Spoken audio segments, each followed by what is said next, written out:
American ഉൽപ്പന്നങ്ങൾക്കെതിരെ ഏറ്റവുമധികം തീരുവ ചുമത്തുന്ന രണ്ട് ഏഷ്യൻ രാജ്യങ്ങളിലൊന്നാണ് ഇന്ത്യ. ഇന്ത്യൻ ഉൽപ്പന്നങ്ങൾക്ക് അമേരിക്ക ഏർപ്പെടുത്തുന്ന തീരുവയേക്കാൾ 10% കൂടുതലാണ് ഇന്ത്യ US ഉൽപ്പന്നങ്ങളുടെ ഇറക്കുമതിക്ക് ഈടാക്കുന്നത്. പരസ്പരം ഏർപ്പെടുത്തുന്ന തീരുവയിലെ ഈ അസമത്വം നേരിടാൻ അമേരിക്ക തീരുമാനിച്ചാൽ 4 മുതൽ 6% വരെ തീരുവ വർധന നേരിടേണ്ടി വന്നേക്കാവുന്ന ഏഷ്യൻ രാജ്യങ്ങളിൽ ഇന്ത്യയും തായ്ലൻഡും ഉൾപ്പെടും. 2018-19 കാലയളവിൽ ട്രംപ് സ്വീകരിച്ച താരിഫ് നയത്തേക്കാൾ കൂടുതൽ ആക്രമണോത്സുകമായ നയമാണ് ഇപ്പോൾ സ്വീകരിക്കുന്നത് എന്ന് അമേരിക്കൻ ബാങ്കായ മോർഗൻ സ്റ്റാൻലി പറയുന്നു.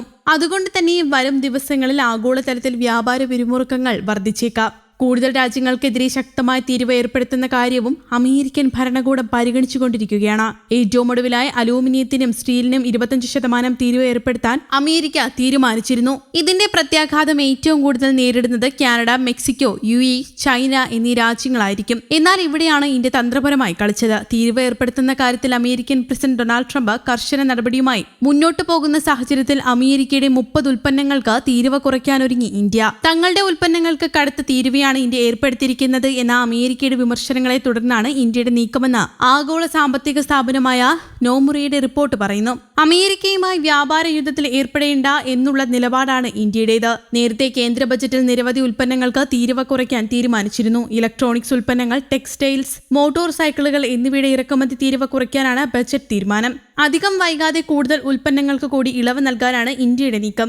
വാഹനങ്ങൾ, സോളാർ ബാറ്ററികൾ, മറ്റു രാസവസ്തുക്കൾ എന്നിവയുടെ ഇറക്കുമതി തീരുവ കൂടി ഇന്ത്യ കുറച്ചേക്കും. ഇതിനു പുറമെ അമേരിക്കയിൽ നിന്ന് കൂടുതൽ ഉൽപ്പന്നങ്ങൾ വാങ്ങാനും ഇന്ത്യ നീക്കം നടത്തുന്നുണ്ട്. പ്രതിരോധ ഉൽപ്പന്നങ്ങൾ, ദ്രവീകൃത പ്രകൃതിവാതകം തുടങ്ങിയവയാണ് ഇന്ത്യ അമേരിക്കയിൽ നിന്ന് കൂടുതലായി ഇറക്കുമതി നടത്താൻ ആലോചിക്കുന്നത്. നേരത്തെ തങ്ങളുടെ ഉൽപ്പന്നങ്ങൾക്ക് ഇന്ത്യ തീരുവ കുറച്ചില്ലെങ്കിൽ സമാനമായ നടപടി തങ്ങളുടെ ഭാഗത്തു നിന്നും ഉണ്ടാകുമെന്ന് അമേരിക്ക വ്യക്തമാക്കിയിരുന്നു.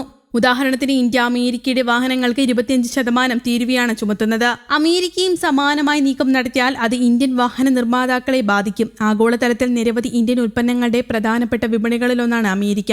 ഇന്ത്യയുടെ ആകെ കയറ്റുമതിയുടെ 18% അമേരിക്കയിലേക്കാണ്. ഇന്ത്യയുടെ മൊത്തം ആഭ്യന്തര ഉൽപാദനത്തിന്റെ 2.2% വരും ഇത്. യന്ത്രങ്ങൾ, രത്നങ്ങൾ, ആഭരണങ്ങൾ, ഫാർമസ്യൂട്ടിക്കൽസ്, ഇന്ധനം, ഇരുമ്പ്, സ്റ്റീൽ, വസ്ത്രങ്ങൾ, വാഹനങ്ങൾ, കെമിക്കലുകൾ എന്നിവയാണ് ഇന്ത്യ പ്രധാനമായും അമേരിക്കയിലേക്ക് കയറ്റി അയക്കുന്നത്. നാളെയാണ് മോദി ട്രംപിനെ കാണുന്നത്. US പ്രസിഡന്റ് ഡൊണാൾഡ് ട്രംപിന്റെ ക്ഷണപ്രകാരമാണ് ഈ സന്ദർശനം. ട്രംപ് 2ാം തവണ അധികാരമേറ്റതിനു ശേഷം ഇരു നേതാക്കളും തമ്മിലുള്ള ആദ്യ കൂടിക്കാഴ്ചയാണിത്. ട്രംപ് 2ാമത് അധികാരത്തിലേറിയതിനു ശേഷം അമേരിക്ക സന്ദർശിക്കുന്ന 4ാമത്തെ ലോക നേതാവാണ് മോദി. ഇരു രാജ്യങ്ങളും തമ്മിലുള്ള വ്യാപാരം, ആണവോർജ്ജം, പ്രതിരോധം, സാങ്കേതികവിദ്യ, ഭീകരവാദ വിരുദ്ധ പ്രവർത്തനങ്ങൾ, ഇൻഡോ പസഫിക് മേഖലയിലെ സഹകരണം എന്നിവയെ കേന്ദ്രീകരിച്ചായിരിക്കും ചർച്ചകൾ. വ്യാപാരം, നിയമവിരുദ്ധ കുടിയേറ്റം, വിസ കാലതാമസം തുടങ്ങിയ വിഷയങ്ങളിലെ അഭിപ്രായ വ്യത്യാസങ്ങളും ചർച്ച ചെയ്യപ്പെടും.